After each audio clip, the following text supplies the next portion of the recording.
Let's now open the floor to our audience. Yeah, Mr. Hawke, let's have a couple of questions. Yeah, Solomon, yeah. Yes, please go ahead. Thank you. My first question is to Seraphim. I'm intrigued by the concept of a Balkans battle group, which could be within NATO a fantastic example of multilateral agreements and the synchronization of investment. I'd be interested if you could elaborate a little bit on what you see as the steps towards creating that battle group. My second question is for the whole panel. Tassos picked up on the issue of a coherent EU foreign policy, which I want to throw back at the panel. Given the structure of the EU at the moment, given the role of NATO in being a tool of foreign policy, can we ever realistically expect, or do we really want, a coherent, single voice EU foreign policy? And if we do we think we'll ever get consensus around the Middle East on behalf of the whole EU? Other questions? It's not the case, so maybe the general question first and then the specific. First, I'd like to respond. Thank you for the questions. For NATO countries, in reality 9 NATO countries, to have this kind of headquarters, it's not only an example of the professionals that they have a chance to train together. It's more than this. It's a decision of the countries to decide to spend money. To spend money, it's not only for the people, of course it's something, but also to spend money. And this is also not so important. The most important issue is that NATO countries, they had decided by their own to keep their armies as social institutions or institutions of the society. Otherwise, you imagine to have a very nice multinational society without armies. And how to provide security when you said before without armies? It's for laugh. And unfortunately, the countries that have decided to reduce the armies, and some of them, in reality, they are not reduced, cut the armies at all. They have no armies at all, and depends to the others. It's nice to depend to the other. This is the concept also. But at least we need to have the core for their own society, not for the NATO society, because everybody here, they thought that it's very difficult for Europeans to have a common, to merge and to have the European society and to have just one army, European Union army. It's unthinkable at the moment, and I wish to have this. So to have these kind of very capable modules of the armies, as very good examples, it's nice for the society of the countries. This is my opinion, and also this is the most important thing for myself. Thank you. Would you like to take the floor for the Middle East question? Yes. I think that the dramatic developments in our neighborhood illustrated the incapacity of the European Union to play a solid role in its own backyard, as I mentioned in my speech. So my response to your question will be very simple. Do we need a single voice on foreign policy? Undoubtedly, yes. Is it possible to achieve it? No. And is it possible to reach a consent on major issues like the Palestinian or the Middle East issue? No. It's not difficult. It's not easy. But on the other hand, we have to strive really collectively and very hard, because otherwise we will fail.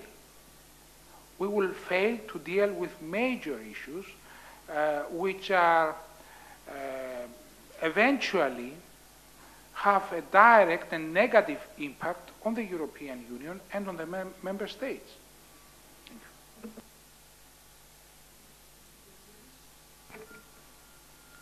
I suppose the answer is plain and simple is no, not in the foreseeable future. So I don't think that we can have a coherent EU policy in anything, let alone Middle East, unless something dramatical changes and there is a convergence of interests, which is in the sphere of science fiction right now. So yes, the answer is no.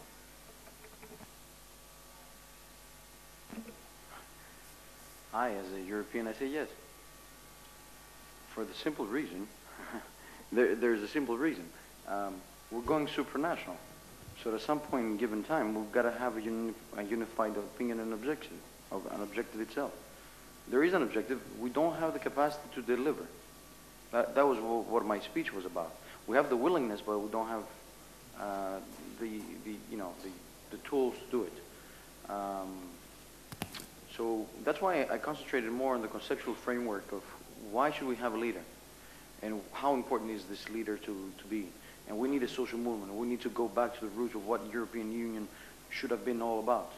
I do not agree with the idea that Barroso said that a true European Union is a union of a fiscal unification. No, it's all about culture and civilization first and above else. However, when it comes down to foreign policy, yes, we have joint interests. It was said all over in all panels that were made today. We have joint interests, we have joint tools, and we have joint threats. So at some point, when we have a credible leader that can actually take the decision, and at the same time we have the legal procedures to allow for this, for such a case, and then we will be able to process a truly foreign policy. However, and this is the ethical question, is do we really want to become a United States of Europe or not? Because this is the way where things are going. We're just not saying it out loud.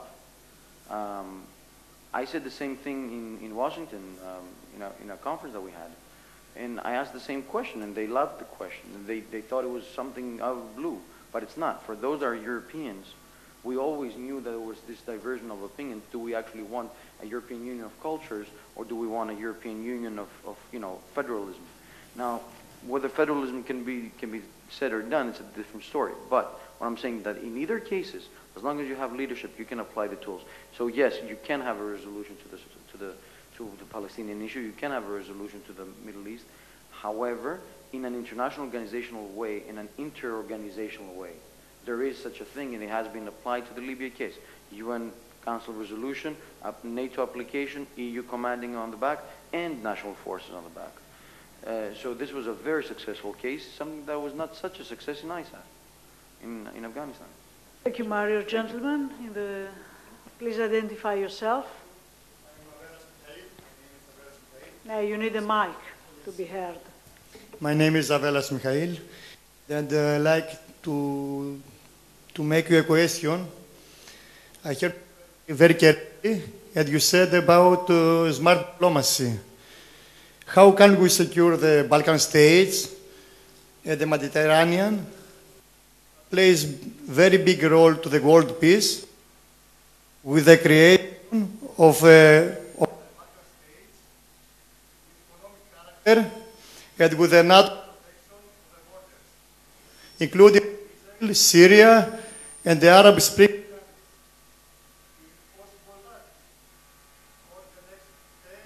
Years. Sorry, to whom you address the question? To your panel, to Afentouli. All right, okay. As now an academic and not more a professional nowadays, I would say I would not take into the same basket Balkans and the Middle East and all together. These are different, different ball. This is a different ball game in each case.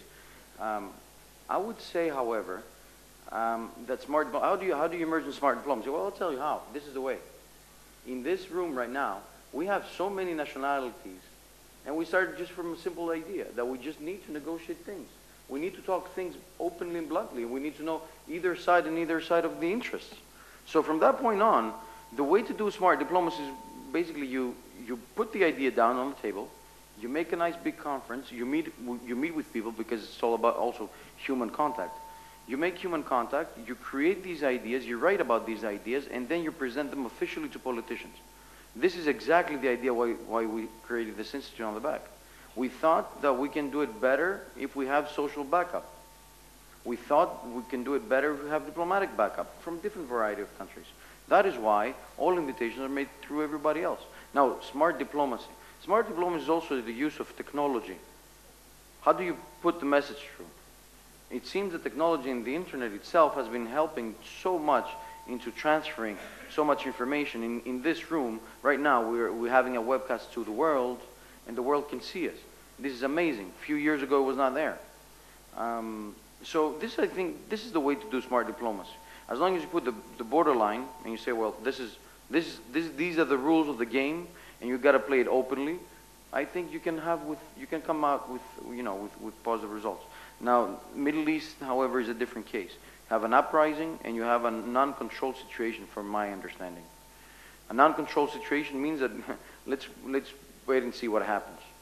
This is the best choice I would take. So, thank you. You would like to have a question or comment?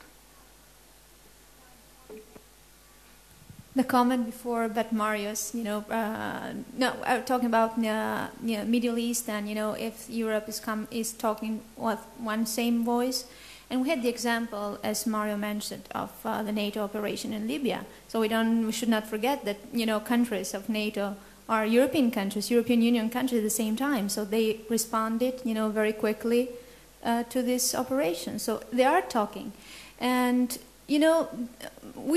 there is a dilemma sometimes. So should we intervene now in Middle East and North Arab countries? Should we wait? What happens?